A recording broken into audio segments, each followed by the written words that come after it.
అలాగే స్టాచ్యూ, అలాగే ఒక కళ్యాణ మండపం అడగడం జరిగింది. సో దాంతో 2 దాదాపుగా చేసి ఇచ్చాము. ఒకటి ఖచ్చితంగా భగవంతుడు మళ్ళీ ఆశీర్వదిస్తాడు, అది కూడా చేసిస్తాడు. అలాగే ముస్లింస్ కోసం షాదీ మహల్ ఈ రాష్ట్రంలోనే ఏ నియోజకవర్గంలో లేనటువంటి విధంగా అద్భుతంగా గుంటూరులో నియోజకవర్గంలో కట్టడం జరిగింది. అలాగే పార్కులు కట్టించడం జరిగింది. అలాగే మీరు చూస్తే ఎలక్ట్రిక్ క్రిమినేషన్ది గౌరవంగా చనిపోయిన వాళ్ళకి అంత్యక్రియలు చేసేది నగరి గుంటూరులో మనం చేయించడం జరిగింది. అలాగే చూస్తే రోడ్లు కానీ ట్రైన్స్ కానీ ఏది అడిగినా చేయడమే కాకుండా ముఖ్యంగా పాలిటెక్నిక్ కాలేజ్ పిల్లల కోసం చక్కటి పాలిటెక్నిక్ కాలేజ్ కల్పించి ఈరోజు పిల్లలు గౌరవంగా చదువుకోవడమే కాకుండా ప్లేస్మెంట్స్ కూడా కాలేజ్కి వచ్చి వాళ్ళకి ఉద్యోగాలు ఇస్తూ ఉంటే నిజంగా నాకు చాలా హ్యాపీగా అనిపిస్తుంది అని కూడా ఈ సందర్భంగా తెలియజేస్తున్నాను. ఇదే ప్రాంతంలో మీరు చూస్తే ఇక్కడ బల్జీ భవన్ పూర్తయింది. దగ్గరలోనే మన ముదిలేయర్స్ కోసము టీటీడీ నుంచి వైఎస్ఆర్ కళ్యాణ మండపం కూడా కట్టించడం జరిగింది.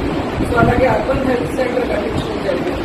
సో మున్సిపల్ ఆఫీస్ కట్టించాం. అట్లా ఒక ప్రాంతానికి అంటే ఒక మండలానికి లేదా ఒక మున్సిపాలిటీకి ప్రజలందరికీ ఏం అవసరం అది అన్ని కులాల వాళ్ళు వెళ్లే ప్లేస్ కాబట్టి దాంట్లో మనం ఏం చేయగలం అనేది 5 సంవత్సరాల్లో 2 సంవత్సరాలు కోవిడ్ లో పోయినా కూడా ఆ టైంలో కూడా సర్వీస్ చేశాము. మిగతా టైంలో డెవలప్మెంట్ కూడా చేసి ఇచ్చామని కూడా గర్వంగా చెప్పగలం. అలాగే డిగ్రీ కాలేజ్లో మీరు చూస్తే మనకు అసలు ఒక డిజిటల్ రూమ్ లేదు మీటింగ్స్ కి కానీ పిల్లలకి ఏదైనా జాబ్ వెళ్ళాలని నిర్ణయించడానికి కానీ.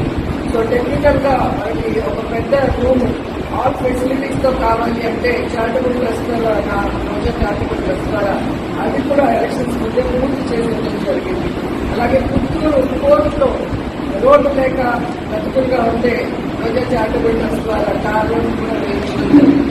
ఇలా ప్రజలు ఏదొచ్చి నన్ను కోరినా చేసుకోవాల్సిన బాధ్యత అంటే కుటుంబ పెద్దగా ఎమ్మెల్యే అంటే నేను కుటుంబ పెద్ద. సో ఇక్కడ పార్టీలు కులాలు మతాలు ఎలక్షన్ తర్వాత ఏమీ ఉండవు, అందరూ మనవాళ్ళే అనుకున్నాను కాబట్టి అన్నీ చేయగలిగాను.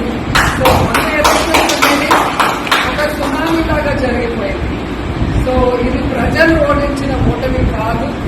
ఎందుకంటే మనం ఏ తప్పు చేయలేదు. ఇంత ఘోరంగా ఓడిపోవాల్సిన తప్పులైతే వైఎస్ఆర్సీపీ నాయకత్వమో పార్టీయో ఎమ్మెల్యేలో చేయలేదు అనేది నేను గంటాపడంగా చెప్పగలను.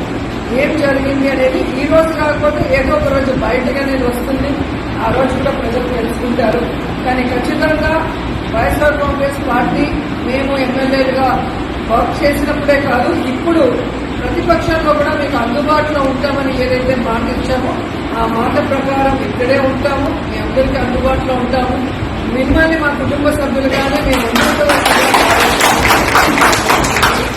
సో ఈరోజు నన్ను గుర్తు పెట్టుకొని నేను భూమికి చేసిన ఈ బిల్డింగ్ లో ఒకసారి అడుగుపెట్టి దీపం వెలిగించమని చెప్పి కోరినందుకు సోదరులందరికీ కూడా కృతజ్ఞతలు తెలియజేస్తున్నాను. సో మీ సోదరిగా ఎప్పుడు మీకు ఏ అవసరం ఉన్నా నేను చేయగలిగింది 100% చేసిస్తానని కూడా ఈ సందర్భంగా తెలియజేస్తున్నాను. ఒక్కొక్కటి